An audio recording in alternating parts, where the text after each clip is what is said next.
Hi friends, welcome to Nithilam channel. Nithilam சேனலில் இன்றைக்கி தோசை மாவு, இட்லி மாவு இல்லாத டைமில் இன்ஸ்டண்ட்டாக செய்யக்கூடிய குழிப்பணியார ரெசிபி எப்படி செய்யறதுன்னு தான் பார்க்க போகிறோம்.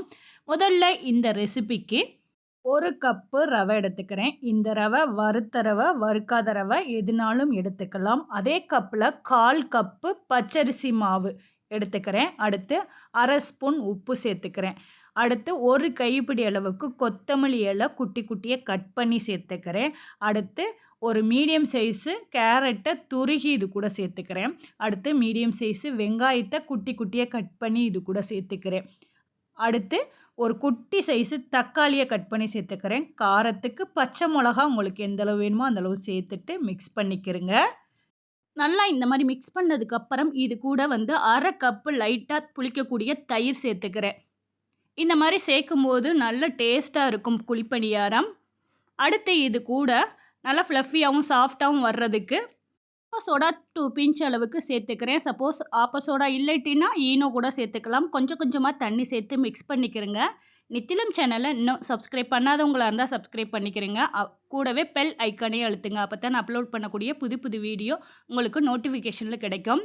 இந்த மாதிரி கொஞ்சம் கொஞ்சமாக தண்ணி சேர்த்து மிக்ஸ் பண்ணிவிட்டு நிமிஷம் அந்த ரவை நல்லா ஊறி வரட்டும். அதுக்குள்ளே இந்த குழிப்பணியாரத்துக்கு சட்னி ரெடி பண்ணிக்கலாம். சாரமாக இன்ஸ்டண்ட்டாக செய்யக்கூடிய சட்னி எப்படி செய்கிறதுன்னு பார்க்கலாம். அடுத்து ஒரு மிக்ஸி ஜாரில் 1/4 கப் அளவுக்கு தேங்காய், ஒரு 5 பல்லு சின்ன வெங்காயம், காரத்துக்கு உங்களுக்கு எந்தளவு வேணுமோ அந்தளவு பச்சை மிளகா சேர்த்துக்கிறேங்க. கொஞ்சமாக இஞ்சி, கொஞ்சமாக புதினா, ஒரு கைப்பிடி அளவுக்கு கொத்தமல்லி இலை, 2 ஸ்பூன் பொட்டுக்கடலை, தேவையான அளவு உப்பு சேர்த்து தண்ணி சேர்த்து நல்லா மையாக அரைச்சிக்கிறேங்க. சட்னிக்கு கமகமனு ஒரு தாளிப்பு கொடுத்துக்கலாம். கொஞ்சமாக ஆயில், கடுகு, உளுந்த பருப்பு, கருவேப்பிலை எல்லாம் பொரிஞ்சதுக்கப்புறம் தாளிப்பை சட்னி கூட சேர்த்து மிக்ஸ் பண்ணி சர்வ் பண்ணோம்னா அட்டகாசமாக இருக்கும் இந்த குழிப்பணியாரத்துக்கு. அடுத்து குழிப்பணியாரத்துக்கு தாளிப்பு சேர்த்துக்கலாம். ஒரு கடாயில் 2 ஸ்பூன் நல்லெண்ணெய் சேர்த்துக்கிறேன். கடுகு, உளுந்த பருப்பு, கொஞ்சமாக கருவேப்பிலை எல்லாமே பொரிஞ்சதுக்கப்புறம் ரெடி பண்ண அந்த மாவு கூட சேர்த்துக்கிறேங்க. மாவு சட்னி செய்யக்கூடிய அந்த டைமிங்கில் ஒரு 5 நிமிஷம் ஊறினதுனால நல்லா சாஃப்டாக இருக்கும் குழிப்பணியாரம். கொஞ்சமாக தண்ணி சேர்த்து மிக்ஸ் பண்ணிக்கிறேங்க.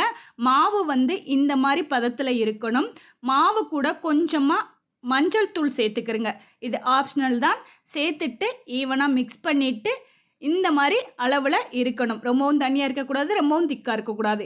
அடுத்து குழிப்பணியார கல் நல்லெண்ணெய் சேர்த்துருக்கேன். நல்லா ஹீட் ஆனதுக்கப்புறம் ரெடி பண்ண மாவை இது கூட சேர்த்துக்கிறேங்க. மாவு சேர்க்கும் போது அடுப்பை சிம்மில் வச்சுருங்க. மாவு எல்லா குழியிலையுமே ஊற்றுனதுக்கப்புறம் அடுப்பை மீடியம் ஃப்ளேமில் வச்சு மூடி வச்சுருங்க.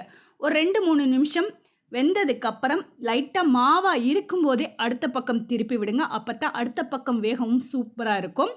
பக்கம் வெந்ததும் அடுத்த பக்கம் திருப்பி விட்டு நல்லா வெந்ததுக்கப்புறம் எடுத்துக்கிறேங்க. நல்லா ஆயில் கூடவே சேர்த்தோம்னா நல்லா மொறு மொறுன்னு இருந்தது.